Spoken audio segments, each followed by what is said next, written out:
సభకు నమస్కారం అధ్యక్ష. అసలు ఈ డయేరియా, కలరా ఇలాంటివి విజయనగరం జిల్లా చరిత్రలోనే గత 30 ఏళ్ళుగా ఎప్పుడూ లేదు అధ్యక్ష. ఈ ప్రభుత్వం వచ్చిన 4 నెలల్లోనే మనం చూసాం డయేరియాతో ఎంతమంది చనిపోయారు అనేది. అసలు ఎంతమంది చనిపోతున్నారు, 100 మందికి డయేరియా వచ్చింది అధ్యక్ష. వచ్చినా కూడా వాళ్ళని హాస్పిటల్స్ తరలించడంలో ప్రభుత్వ యంత్రాంగం పూర్తిగా వైఫల్యం చెందింది అధ్యక్ష. చాలా నిర్లక్ష్యంగా వ్యవహరించింది. అసలు ఫస్ట్ మరణమేమో సెప్టెంబర్ 20వ తేదీన గొర్ల మండలంలో పెనుబర్తిలో నమోదైంది అధ్యక్ష. ఆ తర్వాత అక్టోబర్ 12వ తేదీకి అంటే 22 రోజులు అయ్యింది.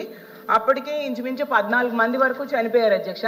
ఇన్ని రోజులైనా కూడా ప్రభుత్వ యంత్రాంగం అసలు పట్టించుకోలేదు అధ్యక్ష. జగన్మోహన్ రెడ్డి గారు అక్టోబర్ 19న ట్వీట్ చేస్తే అప్పుడు ప్రభుత్వం స్పందించడం స్టార్ట్ చేసింది అధ్యక్ష.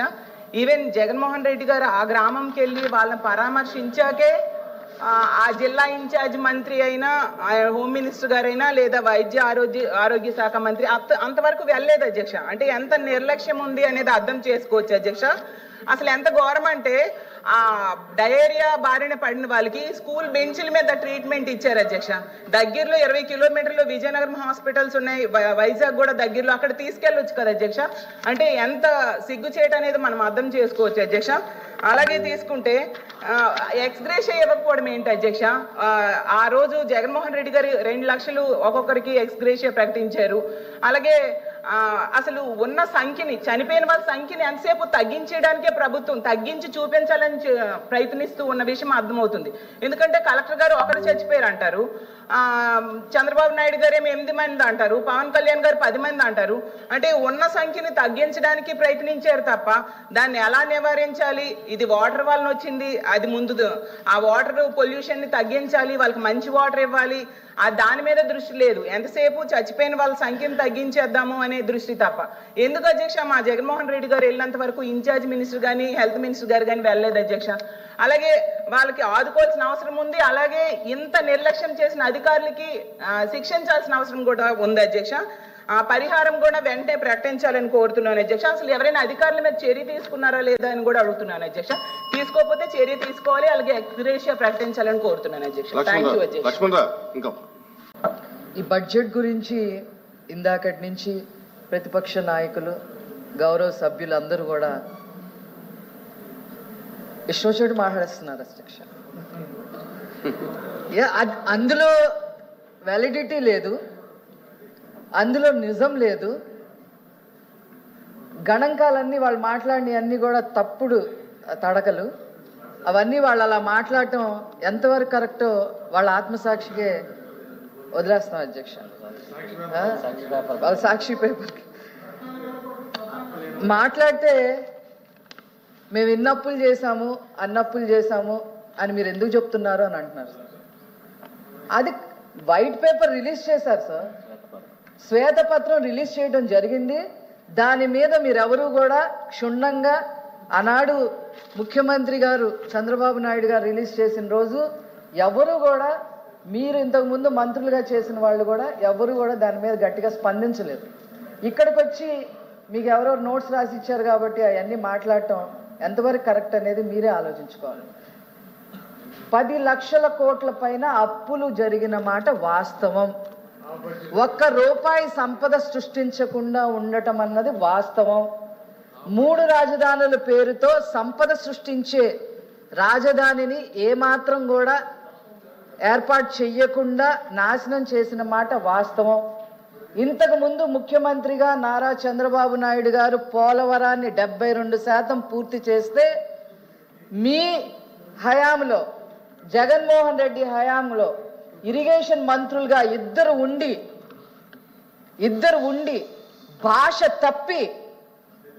భాష కూడా తప్పి 22లో పూర్తి చేస్తాం, 23లో పూర్తి చేస్తాం, 24 అది ఏమి చేయలేదు. బడ్జెట్ గురించే మాట్లాడతా అంటే అడిగిన దానికి కూడా చెప్పాలి కదా. మీ హయాంలో ప్రతి ఇంటికి 8,24,000 పైన అప్పు భారం పడింది అధ్యక్ష. ఇది కాదని చెప్పండి, డిబేట్కి రండి, ఖచ్చితంగా మేము మాట్లాడతాం. అదేవిధంగా మీరు జాబ్ క్యాలెండర్, ఉద్యోగాలు ఎప్పుడు ఇస్తారని మీరు అడుగుతున్నారు. మా ప్రభుత్వం వచ్చి కేవలం 4.5 నెలలు అయింది అధ్యక్ష. అహర్నిశలు మా ప్రభుత్వం, మా కూటమి ప్రభుత్వం కష్టపడుతుంది అధ్యక్ష. అన్నిటికీ కూడా సమాధానం చెప్పడానికి రేపు కంక్లూజన్లో అన్ని కూడా సమాధానం చెప్తాము. మీ హయాంలో 2.5 లక్షల జాబ్ క్యాలెండర్ ఇస్తా అన్నారు. 2.5 లక్షల జాబ్ క్యాలెండర్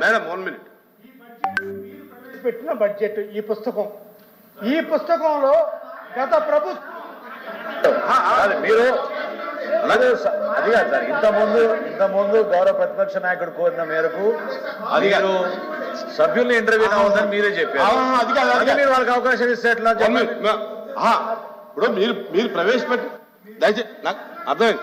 మీరు ప్రవేశపెట్టినటువంటి బడ్జెట్ లో నన్ను కూర్చోండి. మీరు ప్రవేశపెట్టినటువంటి బడ్జెట్ లో 6 లక్షల కోట్లు అప్పు చేశారని ఉంది. మేడం గారు మాట్లాడేటప్పుడు 10 లక్షల కోట్లు అప్పు చేశారని చెప్తున్నారు అనేటటువంటిది పాయింట్. సరే, ఓకే ఓకే ఓకే ఓకే కూర్చోండి.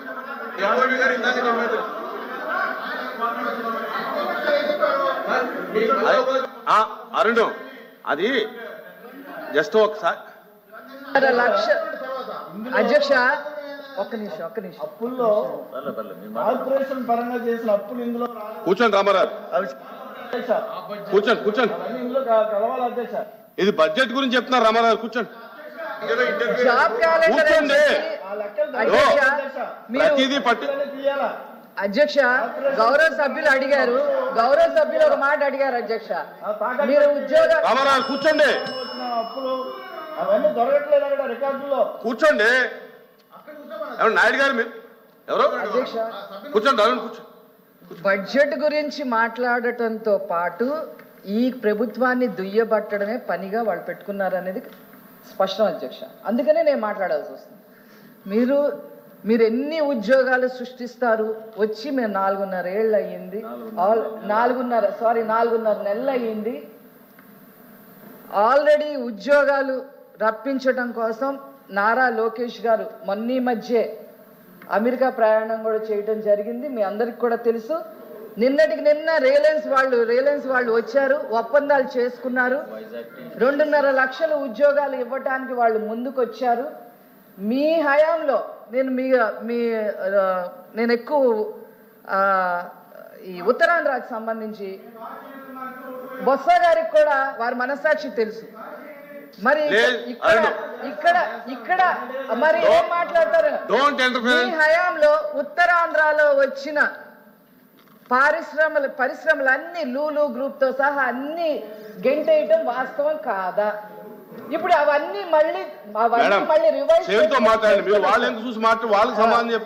చేసుకోవాల్సిన పరిస్థితి వచ్చిందని చెప్తున్నా అధ్యక్ష. తర్వాత అధ్యక్ష, మేము చెప్పింది ఖచ్చితంగా చేస్తాము అని చెప్పి ఈ సందర్భంగా తెలియజేస్తున్నాను అధ్యక్ష. జగన్మోహన్ రెడ్డి గారి లాగా బటన్ నొక్కి డబ్బులు వేయకుండా కన్ఫ్యూజన్ లో ప్రజల్ని పడేసే పరిస్థితి ఈ కూటమి ప్రభుత్వం చెయ్యదు అధ్యక్ష. రెండోది అధ్యక్ష, ఇంకోటి చెప్తున్నారు అధ్యక్ష, వీళ్ళు మాట్లాడే ముందు హోంవర్క్ చేసుకొని రావాలి అధ్యక్ష. నేను కొంత హోంవర్క్ చేసుకొని వచ్చాను కాబట్టి చెప్తున్నాను అధ్యక్ష. ఈ బడ్జెట్ ఎంత బాగుంది అంటే మీలాగా మీ హయాంలో 120 పథకాలు బడుగు బలహీన వర్గాలకి సంబంధించి రద్దు చేశారు అధ్యక్ష. ఇక్కడ అలా చేయరు అధ్యక్ష. ఇక్కడ అలా చెయ్యరని చెప్తున్నా అధ్యక్ష. మీ హయాంలో ఆరోగ్య రంగానికి కేవలం 16,207 రూపాయలు మీరు కేటాయిస్తే ఇప్పుడు మొన్న వచ్చిన ప్రభుత్వం ఇన్ని లక్షల కోట్ల అప్పున్న మీరు చేసినప్పటికీ కూడా ఆరోగ్య రంగానికి 18,421 కోట్లు కేటాయించినందుకు ముఖ్యమంత్రి గారికి, కేశవ్ అన్నకి, అందరికీ కూడా కృతజ్ఞతలు తెలియజేస్తున్నాం అధ్యక్ష.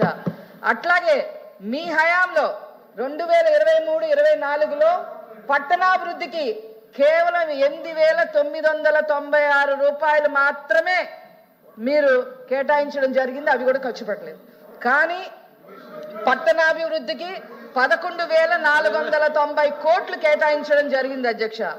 అట్లాగే జలవనరుల కోసం మీ హయాంలో కేవలం 10,969 మాత్రమే మీరు కేటాయించి ఖర్చు కూడా పెట్టకపోతే ఇప్పుడు 16,705 కోట్ల రూపాయలు కేటాయించడం జరిగింది అధ్యక్ష. నేను కొన్ని చెప్తున్నా అధ్యక్ష, అన్ని కాదు. రోడ్లు భవనాలు అధ్యక్ష, రోడ్లు భవనాలకి మీ హయాంలో 2023-24కి కేవలం 8,679 రూపాయలు కేటాయించి అసలు ఖర్చు పెట్టలేదు అధ్యక్ష. ఖర్చు పెడతాను, మీ దగ్గర డబ్బులు ఎక్కడున్నాయి? రోడ్లు అదే మేము ఇప్పుడు 9,554 కోట్లు ఖర్చు పెట్టడం జరిగింది అధ్యక్ష. అలాగే ప్రజల సంక్షేమాన్ని, ప్రజల లా అండ్ ఆర్డర్ని చూసుకునే పోలీస్ వ్యవస్థను కూడా మీరు నిర్వీర్యం చేశారు అధ్యక్ష. ఆ పోలీస్ శాఖకు కూడా ఈనాడు మా కూటమి ప్రభుత్వం 8,495 కోట్లు కేటాయించింది అని చెప్పడానికి గర్వపడుతున్నాం అధ్యక్ష. అట్లాగే ఎస్టీ సంక్షేమం, ఎస్సీ సంక్షేమం, బీసీ సంక్షేమం, వీటన్నిటికీ కూడా మైనారిటీ సంక్షేమం, వీటన్నిటికీ కలిపి మీరు కేవలం 51,000 కోట్లు కేటాయిస్తే ఈరోజు 69,437 కోట్లు కేటాయించడం జరిగింది అధ్యక్ష. ఇందాక ఒక గౌరవ సభ్యులు ఒకళ్ళు పోలవరం గురించి మాట్లాడారు అధ్యక్ష. అసలు పోలవరం గురించి మాట్లాడే ముందు పోలవరానికి సంబంధం లేకుండా ఈరోజు దాదాపు ఈ యొక్క ఇరిగేషన్ ప్రాజెక్ట్స్కి 11,800-500 కోట్లు కేటాయించడం జరిగింది అధ్యక్ష. పోలవరానికి సంబంధించి ఆల్రెడీ దాని మీద పదే కేంద్ర ప్రభుత్వం దగ్గరికి నారా చంద్రబాబు నాయుడు గారు అట్లాగే పవన్ కళ్యాణ్ గారు అందరూ వెళ్ళి ఈరోజు దాన్ని కూడా ముందుకు తీసుకెళ్లే పరిస్థితి తీసుకొచ్చారు అధ్యక్ష. అదే విధంగా అమరావతి కూడా వరల్డ్ బ్యాంక్ నిధులని సమకూర్చి 15,000 కోట్ల వరకు నిధులు సేకరించబోతున్నారు. అమరావతి కూడా పూర్తి చేస్తాం అధ్యక్ష. నేను ఒకటే మాట చెప్తాను అధ్యక్ష, వీళ్ళు ఇన్ని మాట్లాడుతున్నారు, మీరు చాలా బాధ్యతగా మాట్లాడుతున్నారు అని బాధ్యతగా మాట్లాడుతున్నారు అని కనుక ఫీల్ అయితే, నేను ఈ రాష్ట్రంలో ఒక మహిళగా ఒక క్వశ్చన్ వాళ్ళు అడుగుతాను అధ్యక్ష.